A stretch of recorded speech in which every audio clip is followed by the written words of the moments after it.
when you label me as a Christian or an evangelical or as an American or any of that, you're not dealing with this. You can just put me in this neat little category on your shelf because you already know what that means. You already know what that group is. And I hate it. I mean, think about it as women, right? Just being categorized as a woman, and all of a sudden people have all these assumptions or expectations or limitations just because they have labeled you a woman. And that would drive me crazy. And Yeah. I was going to say to that, I read a book by a pastor in San Diego named Miles McPherson, and he talks about like the racial issues of African Americans and what they had to endure through slavery and all. And he was trying to attempt to break down why we were able to be treated the way we were treated, and by these founding, people that claim to be a faith. But that was his argument, was that when they were able to label us as different, then they no longer had to have felt the responsibility to say, oh, this is my brother or my sister, as the word tells us. It's like we were labeled something different. And that now at that point, it negates responsibility to have to care or have any value or any other, thing you want to put in there. Because like you said, we're distinguished as something different. And now it causes a separation, and the negation of responsibility as a person of faith, to carry that responsibility out. thank you, Cindy. Yes. War would be another good example. We're taught our whole lives not to harm, let alone kill other human beings. So in the military, one of the first things they have to do is you have to dehumanize the other, right?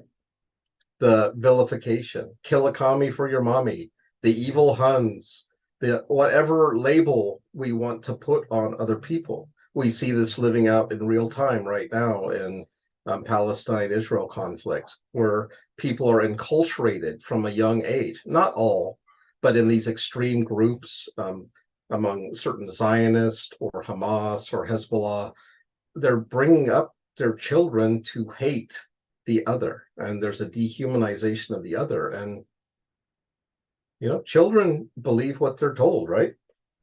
They are taught these things. And so that's one of my first things trying to attempt to help people is with this we have to stop dehumanizing the other.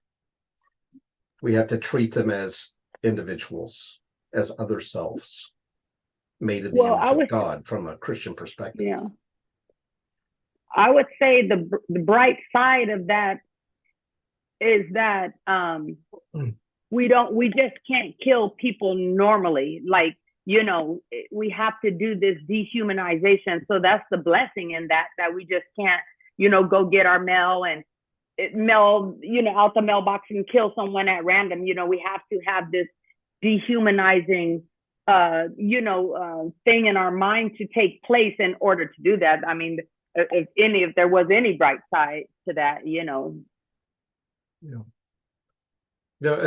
It's quite horrifying. And then we have to deal with, we send people off to war, we give them a whole different set of rules, and then we ask them to come back and be civilians again. And that's really difficult. That's really difficult. And probably a lot of you, that will become a part of your work. I'm working with veterans or people who are dealing with trauma. And it may not just be what happened to them. It may be what they did to others that they're having a hard time processing and dealing with. And so that is something you're going to have to be prepared for and think through and work with. But once again, I'm really liking the Socratic existential approach. I threw Socrates in with the existentialist, but it's that walking alongside. It's not pontificating. It's not programs. It's not formulas. We're not baking cookies. These are human beings. It's not a recipe. And if we just add everything right and put it in at the right temperature, stuff's going to come out as it should. Humans are too messy. And that's what the existentialists are saying is you have to take each case in its own light. each human as their own being.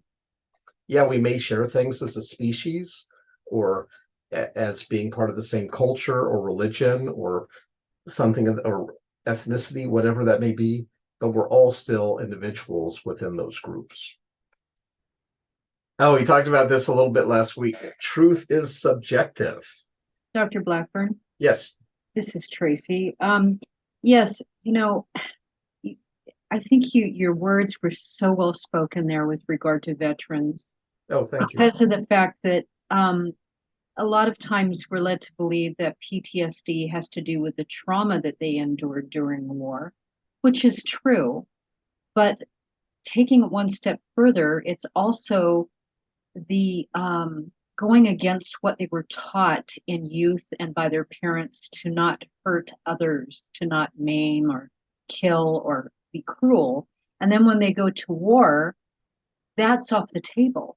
They are supposed to be acting differently. And that in and of itself is really messing with their psyche. So when they come back to the world that they've been brought up in, it seems as though their way of looking at the world has been first it's been reassembled and then they're supposed to be normal now again like they were in their youth. So thank you for bringing that up. I think it's extremely valuable, especially as clinicians, to understand that. Yeah, thank you. Unfortunately, I've been a professor for so long. I've had many students that were veterans, and yeah, a lot of what they shared with me, it was really illuminating to me because I've never been to war. I've never had to go through those sorts of experiences, and seeing it, a lot of what they struggled with was like Dr. Tracy was saying, it's not what happened to them, but how they had to discount a lifetime of enculturation or training, and how do they get back? How do they come home? How do they be with their family again? How do you work at Walmart when some punk customers cussing you out or being rude to you and not just punch them, right? Or worse. And that's going to take a lot of time and skill, probably a lot of self forgiveness, working through different things. And I have a friend working in Vietnam, and he works with veterans, people who in their youth had fought in a foreign land, a war they may not have even understood, but they had a lifetime of guilt and shame, many of them, for what they did while they were there. And so this program, it's matching vets with these eye surgeons that are going in and treating people's cataracts in Vietnam. And the veterans go and assist, they give financial support, and that has been profoundly healing for them because they're now able to give back and something beautiful and good in a country that they once took from or did things that they're not proud of. And I love that kind of redemptive act where it's not just head work or soul work, but it's then putting it into action and taking that desire to help, maybe not the people you hurt, but maybe their descendants or relative or something. And I see that as a super positive way. I mean, that's very much like the biblical injunctions, right? For those that stole, steal no more, but be productive with your hands so that you can give to others. And I love that. For those that use their strength to do violence, now use your strength to build and protect and shelter. And I think that's a wonderful, true conversion of heart.